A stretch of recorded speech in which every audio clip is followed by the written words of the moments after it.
Bismillahirrahmanirrahim. Assalamualaikum warahmatullahi taala wabarakatuh. Salam sejahtera dan salam kemanusiaan.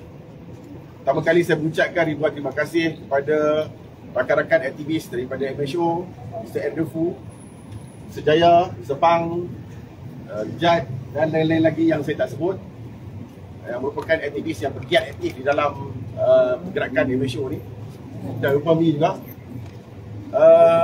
Saya juga ingin mengucapkan ribuan terima kasih kepada pengadu-pengadu yang datang dari jauh. Ada datang dari Melaka, ada datang dari Sarawak. Saya nak beritahu, datang fly daripada Sarawak hari ini turun untuk mengadakan perhimpunan aman pada hari ini bagi tujuan serahan aduan. Saya juga mengucapkan ribuan terima kasih kepada pasukan keselamatan dan juga rakan-rakan media yang sentiasa bantu kita membawa isu-isu yang melibatkan rakyat Malaysia yang tertindas. Pada hari ini kita berada di Pekarangan, di luar daripada bangunan SSN di KL Central, bagi membawa isu berkaitan dengan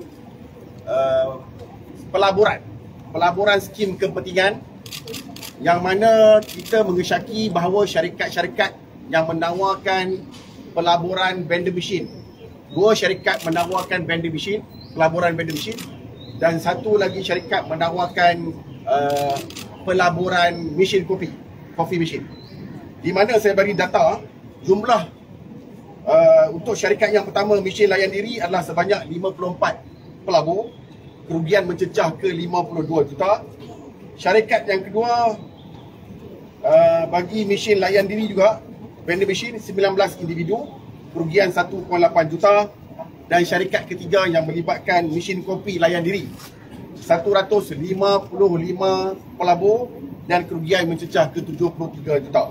Pada hari ini, kes ini melibatkan keseluruhan ketiga-tiga syarikat adalah sebanyak 228 mangsa dan kerugian dianggarkan mencecah 14.3 juta ringgit. Ini data hari inilah. Apa yang saya nak jelaskan, bagaimana ketiga-tiga syarikat ini, ketiga-tiga mempunyai pattern yang sama, yang mana mereka mengatakan bahawa mereka menawarkan satu skim vending machine dan mesin kopi, di mana pelabur-pelabur perlu menandatangani perjanjian. Antara ciri-ciri yang mereka maklumkan adalah mereka akan berusaha untuk menjalankan operasi vending machine ataupun mesin kopi. Bermaksud pelabur hanya perlu meletakkan modal saja. Letak modal atas nama pembelian. Kemudian operasi dikendalikan, diuruskan oleh syarikat. Dan mereka dijanjikan keuntungan tertentu. Sebagai contoh, salah satu daripada vending machine ni, dia ada beberapa jenis. Kategori yang pertama, ditawarkan sebanyak RM30,000 untuk satu vending machine. Yang kedua, dia bagi pula skim yang kedua, RM25,000 untuk satu vending machine yang kedua. Dan ada pula yang tak mampu untuk nak beli vending machine ni, dia jual dalam bentuk lot. Lot serendah RM1,000 dan ikut suka hati berapa banyak nak bagi, asalkan bila you bayar, you dapat 4% ataupun 5%. Ini bermaksud sama juga dengan skim coffee machine ni. Mereka ditawarkan dengan satu dokumen, dibagi lisens, di mana sesiapa yang mempunyai lisen ini, dia beli lisen.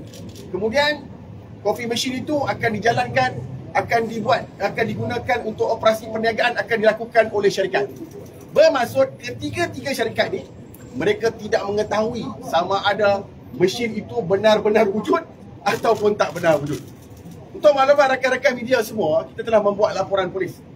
Kesemuanya telah membuat laporan polis. Dan sepatutnya pada 2 minggu yang lepas, kita berencadang untuk pergi ke IPK, Ibu Pejabat Polis Kontijen Shah Alam, untuk bertanyakan apakah maklum balas siasatan. Tetapi bekas Ketua Polis Selangor telah memberikan jawapan, mengatakan mereka telah membuka Seksyen 420 jenayah tipu dan telah menyerahkan kepada Jabatan Peguam Negara. Dan maklumat daripada Ketua Polis Selangor mengatakan bahawa Jabatan Peguam Negara ataupun bahagian Pendakwan Negeri, saya percaya, telah memberikan jawapan bahawa kes adalah NFA. Dan dia mencadangkan pula, cadangannya adalah untuk mengambil tindakan secara sivil. Saya ingin memberi maklumat kepada rakan-rakan media, kebanyakan daripada pelabur-pelabur agak kesal dengan keputusan kes itu. Kerana mereka merasakan tindakan sivil bukanlah tindakan yang memadai dan tindakan yang berkesan. Berdasarkan statistik ataupun kajian kita, secara umum, kebanyakan daripada syarikat-syarikat pelaburan ini, mereka tidak mempunyai aset untuk disimpan di dalam syarikat. Jikapun kalau kita saman syarikat, kita berjaya mendapat perintah mahkamah, sekiranya syarikat gagal membayar seperti mana yang dikeluarkan penghakiman oleh mana-mana mahkamah sivil, tindakan yang boleh dilakukan hanyalah untuk tindakan sitaan aset, aset alih, dan ataupun kita boleh winding up, tutup syarikat, gulungkan syarikat, lantik liquidator dan cairkan aset. Berdasarkan pengalaman secara umum, kebanyakan syarikat-syarikat pelaburan jarang mempunyai aset atas nama syarikat. Mereka mengambil wang tersebut dan wang itu telah dipindahkan kepada akaun lain ataupun di tempat lain, dan sekiranya kita saman civil pun, kita hanya boleh menggulungkan syarikat, tetapi kita gagal untuk mendapat apa-apa yang kita dapat. Sebab itulah kita merasakan bahawa ada satu siasatan yang perlu dilakukan. Siasatan itu adalah siasatan yang berkaitan dengan jenayah.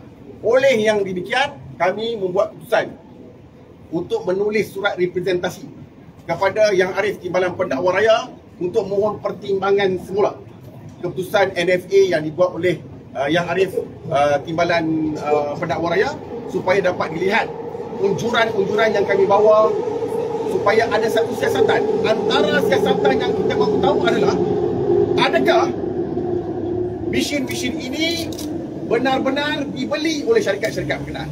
Pertama. Yang kedua, adakah jumlah pelaburan mereka tally sesuai dengan jumlah mesin yang dibeli? Sebab itu kita tahu, mungkin juga walaupun kita tidak memberikan sebarang dakwaan atau pertuduhan, jumlah mesin pelabuhan 230, tapi jumlah mesin kurang daripada itu. Sebab itulah kita mohon siasatan. Antara cara-cara siasatan yang dilakukan, antaranya perkara yang berpihak adalah untuk melihat sama ada mesin-mesin itu sudah wujud. Sepertinya, sekiranya mesin itu diimport, kita boleh tengok melalui dokumen-dokumen daripada packing list, K1, K2, custom clearance packing list.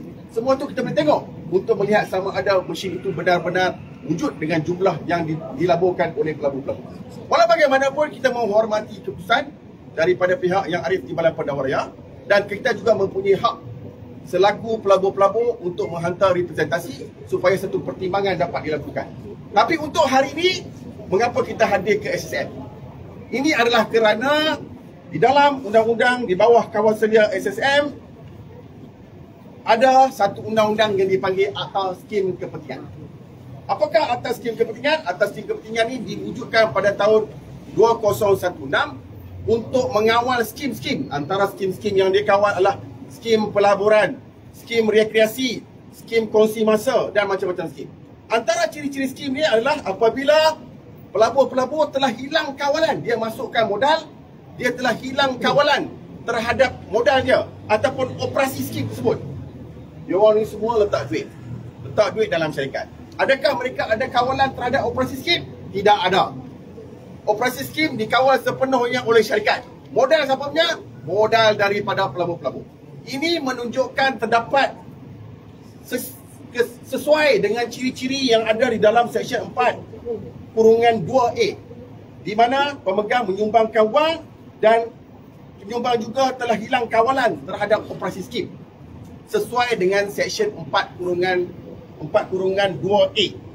Oleh yang demikian, kita merasakan bahawa apabila kita menyemak syarikat-syarikat ini, kita dapati bahawa syarikat-syarikat ini gagal berdaftar dengan pendaftar skim kepentingan mengikut Akta Skim Kepentingan 2016.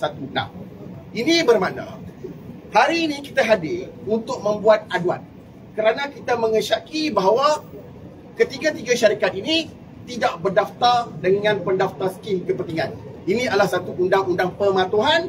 Jika mereka gagal untuk berdaftar, maka hukumannya adalah boleh dikenakan hukuman penjara selama 10 tahun atau denda sebanyak 50 juta apabila menganjurkan mana-mana skim kepentingan tanpa berdaftar dengan pendaftar skim kepentingan berikut Akta Skim Kepentingan 2016. Malahan, terdapat perkara-perkara yang perlu dipatuhi kepada mana-mana syarikat untuk menawarkan skim kepentingan. Yang pertama, mereka perlu mengeluarkan dokumen prospektus yang diluluskan oleh Suruhanjaya syarikat Malaysia. Yang kedua, mereka mesti mewujudkan pemegang amanah. Yang mana pemegang amanah ini berdaftar dengan SSM. Jadi hari ini kita mengesyaki perkara-perkara berkenaan ketidakpatuhan terhadap pendaftaran, ketidakpatuhan terhadap requirement untuk ada prospektus, ketidakpatuhan terhadap dokumen ikatan amanah yang perlu mendapat kelulusan daripada SSM, dan juga ketidakpatuhan terhadap kewujudan akaun amanah dan juga pemegang amanah seperti mana yang dijelaskan dengan jelas di dalam Akta Skim Kepentingan 2016. Oleh yang demikian, memandangkan pihak Timbalan Pendakwa Raya NFA kes kita akan membantah tindakan tersebut. Dalam masa yang sama, terdapat kemenangan lain yang harus kita bawa ini berdasarkan Akta Skim Kepentingan 2016. Kita berharap aduan-aduan yang kita beri pada hari ini dapat diserahkan kepada bahagian siasatan Suruhanjaya Syarikat Malaysia supaya dapat menyiasat sama ada syarikat-syarikat berkenaan berdaftar atau tidak dengan pendaftar skim kepentingan, sama ada syarikat-syarikat berkenaan mewujudkan akaun amanah atau tidak, sama ada syarikat-syarikat berkenaan mengeluarkan prospektus yang diluluskan oleh SSM atau tidak, sama ada syarikat berkenaan mewujudkan pemegang amanah yang diluluskan oleh Suruhanjaya Syarikat Malaysia, Suruhanjaya Syarikat Malaysia.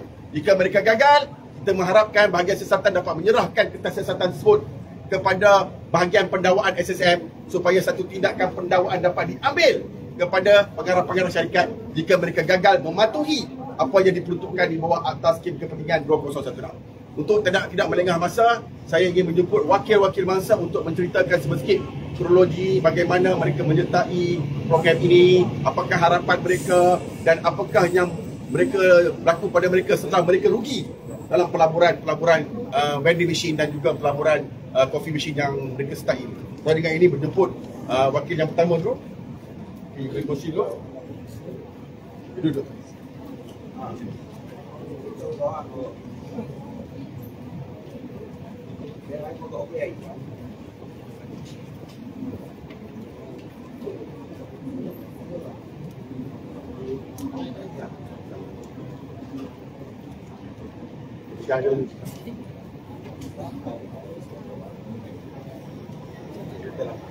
Selamat pagi, nama saya Gita Muniati. Saya datang daripada Johor Bahru.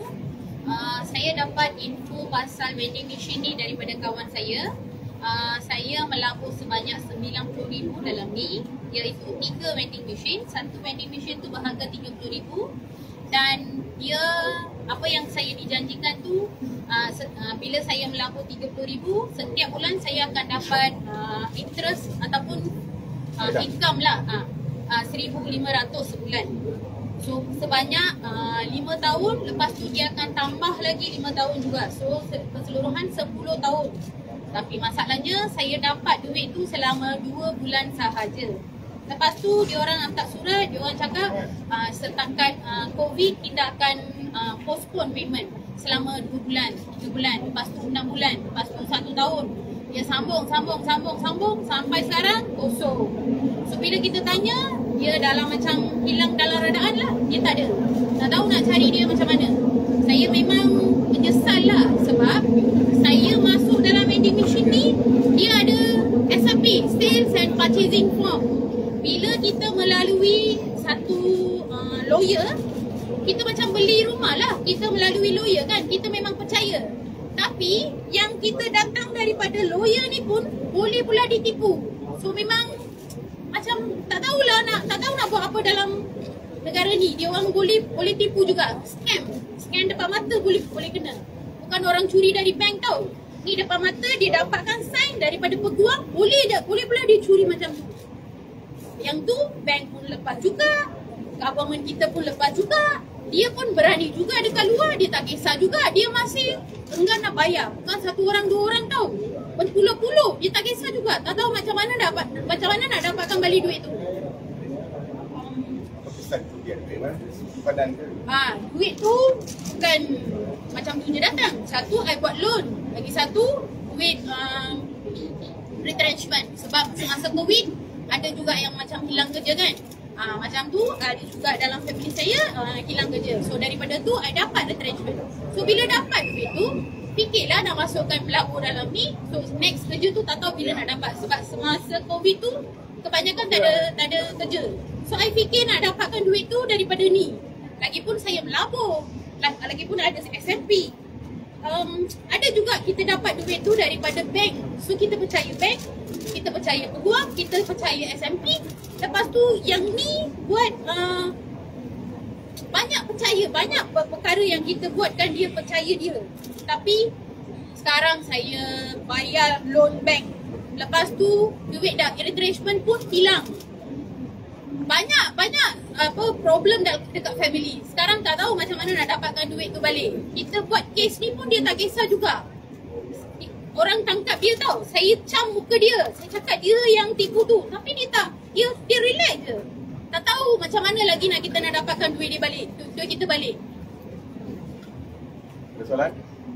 Tu je lah. Lagi kalau cakap ni, I rasa I akan short up. So, that's all.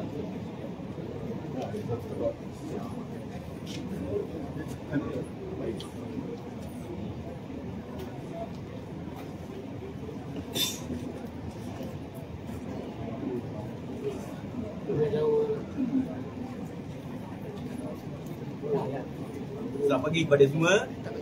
Saya bernama Mania. Saya adalah mangsa penipuan mesin layan diri ini. Jadi pelaburan yang saya buat ni sebanyak 60,000. 2 unit. Satu unit tu 30,000 dan 2 unit. Jadi bagaimana saya terpengaruh dalam mesin layan diri ini? Jadi ini adalah daripada salesman yang datang daripada kenali juga lah kawan ni. Begini begitu pulangan dia setiap bulan adalah 1,500. Aku 1,500 untuk berapa tahun? 10 tahun begitu dia punya. Jadi kiraan kita 60,000 tu bolehlah kita dapat pulangan. Jadi duit yang saya berlabur ni 60,000 ni adalah duit EPF. Duit kumpulan simpanan pekerja. Jadi keluarkan duit itu untuk hari tua saya nak simpanan, tetapi sudah melabur dalam skim ni. Ini adalah satu penipuan dan selepas ni kita dah buat beberapa laporan polis dan pihak penguasa pun nampaknya dah sampai hampir 5 tahun. Nampaknya pergi ke jalan buntu, tak nampak apa-apa kesan yang positif di sini. Jadi banyak saya lepas tu saya akan nampak banyak mangsa-mangsa yang dalam kes-kes ini penipuan yang berlaku. Jadi di sini kita minta pihak penguasa dan juga MHO yang sekarang ni bekerjasama untuk mendapatkan kita punya pulangan duit pelaburan tu. Jadi ini adalah duit pelaburan warga kita dah sampai umur saya dah 64, jadi nampaknya semua kehilangan. Jadi di keluarga pun kita nampak banyak bergolak-galik dia punya masalah di antara satu sama lain. Sebab duit tu duit ni hal. Jadi nampaknya inilah saya tak nak panjangkan cerita. Berkali-kali kita buat cerita pun nampaknya dia punya keberkesanan tu tidak begitu memuaskan hati mangsa-mangsa lagi. Jadi harap kali ini nampaknya inilah terakhir kita buat. Nampaknya boleh dapat kesan yang baik daripada pihak penguasa. Okey, itu saja. Terima kasih kepada semua. Okey, thank you. Okey.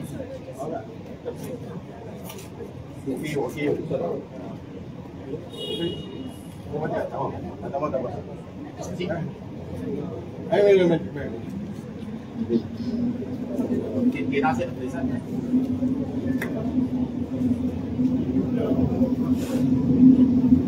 Selamat pagi semua.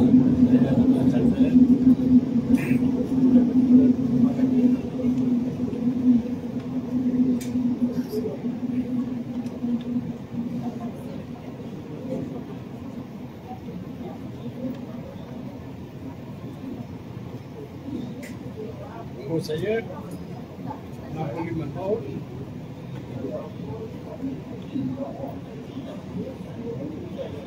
Saya masuk di vending mesin untuk masa tua saya keluar dari duit dan EPF 80,000. Saya dan isteri saya beli 2 mesin dengan 20 slot 80,000. Mula-mula isteri saya masuk, dia bayar dekat 3 bulan, bayarnya 1,300 dia dapat, dan slot pun 800 mungkin dia dapat. Saya tengok mungkin dia ni okey, pasal dia punya stamp hasil dalam negeri kan, dia punya stamp ada, lawyer punya sign ada, sebagai agreement pun ada, semuanya ada. Tapi saya masuk cash money juga, bagi cash money depan dia punya pejabat.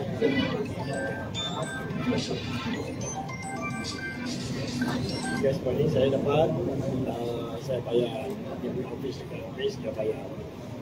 Saya pun dapat dekat 5 bulan, duit dapat 5 bulan. Lepas tu dari bulan Ogos sampai sekarang apa pun tak dapat. Karena ini saya dengan isteri saya hari-hari gaduh.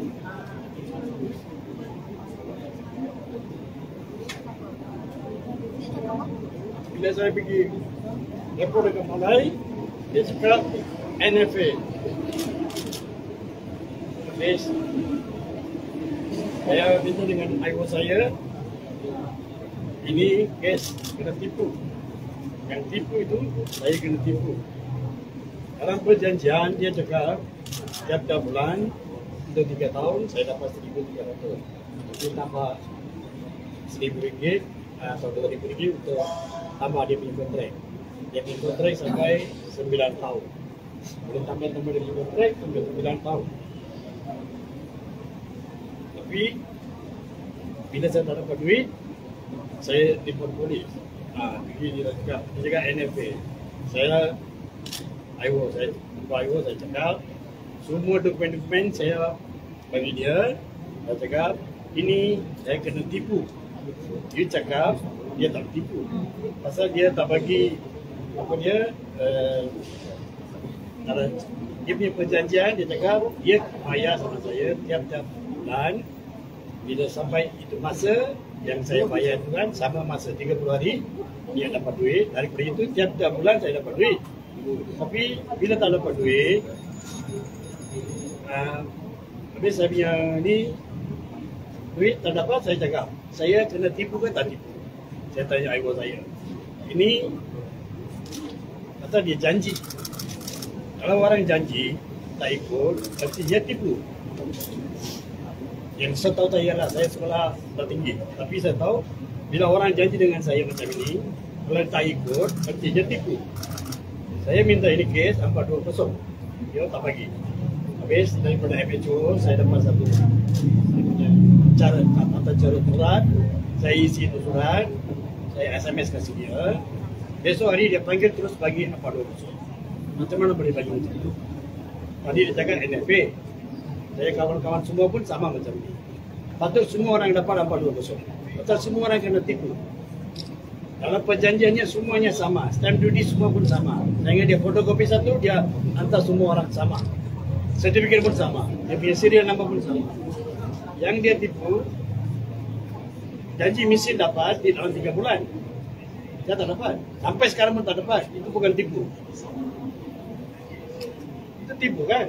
Dia janji 3 bulan dalam saya dapat misi. Isteri saya pun dapat misi, tapi tak dapat. Sampai sekarang tak dapat. Saya tak tahu serial number, saya tak tahu apa pun tak tahu. Saya tak ada mesin. Yang pentingnya saya tak ada mesin, belum ada mesin. Tapi dia 6 bulan bayar saya. Isteri saya dapat 8 bulan, dia bayar. Mana mari? Uang itu mana mari? Tipu kan? Dia tipu siapa tak tahu. Tapi tipu saya, garanti dia tipu saya. Saya cakap macam itu dengan Iwo, dia baru bagi 420. Tapi hari itu tiba-tiba saya dengar dalam itu berita kan, dia cakap ini kes NFA yang ketawa raya. Kata begitu kan, memang sakit hati kan? Macam ini sekarang, saya tanah saya punya duit balik. Apa masalah? Orang yang menipu itu kena masuk penjara. Itu yang saya mau. Saya tak mau orang lain kena tipu macam saya. Saya punya IPR punya uang habis semua, kosong. Nanti masa depan saya tanah lagi, bagaimana?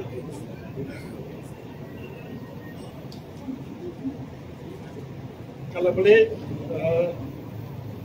Metro bantu kita banyak lah. Macam itu kan, dia orang Dia laku sesuatu untuk semua orang dapat, boleh dia punya apa dia. Tapi saya, wang tak kisah. Kita berani, boleh cari lagi wang. Sampai saya mati, saya boleh cari wang. Tak apa. Tapi dia orang, tak mau kena tipu, satu orang pun tak boleh tipu lagi dia. Kena masuk penjara. Baru betul. Lain orang takut buat macam ini. Kalau dalam tiap-tiap orang pun buat macam ini, hancur satu Malaysia. Kan?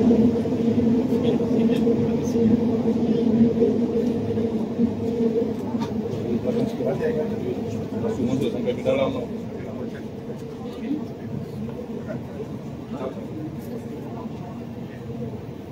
Satu lagi dan salam sejahtera kepada semua wakil media. Saya Ong, salah seorang pelabur mesin kopi. Saya ingin menyampaikan satu perkara kepada media bahawa tujuan utama kami hadir ke SSM hari ini adalah untuk menghantar surat aduan rasmi kepada bahagian aduan SSM mengenai penipuan yang melibatkan satu pelaburan mesin kopi. Saya mengisyaki bahawa kami telah terpedaya dan ditipu oleh sebuah syarikat mesin kopi dan akhirnya gagal mendapat balik wang yang telah dilapor. Pada tahun 2019, saya mengenali syarikat ini melalui seorang rakan. Beliau kemudian membawa saya ke majlis jamuan makan syarikat mesin kopi tersebut.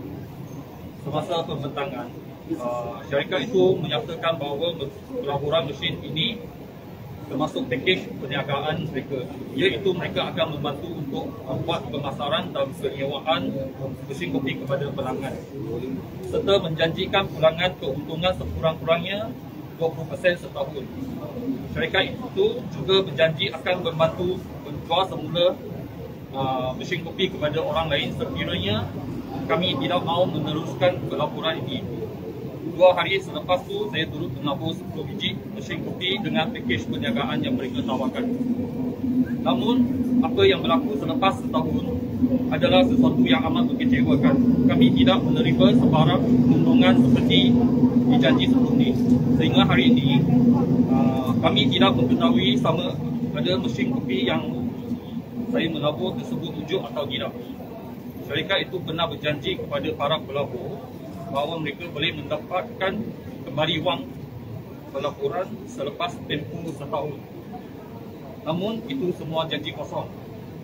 Berkali-kali kami menuntut wang pelaburan dipulangkan, tetapi berbagai alasan diberikan sehingga produk baru hilang mereka diperkenalkan. Mereka memanipulasikan kami agar mempromosikan produk baru hilang kepada rakan-rakan untuk dapat kembali wang pelaburan mesin kopi kami. Barulah kami sedar bahawa kami telah terpedaya dan ditipu. Kami memang berharap pihak berkuasa dapat mengambil tindakan tegas dan menyiasat syarikat itu. Sebalik, kami akan memberi kerjasama penuh kepada pihak berkuasa dan menyediakan segala bukti yang ada bagi memastikan keadilan yang ditegakkan. Sekian, terima kasih.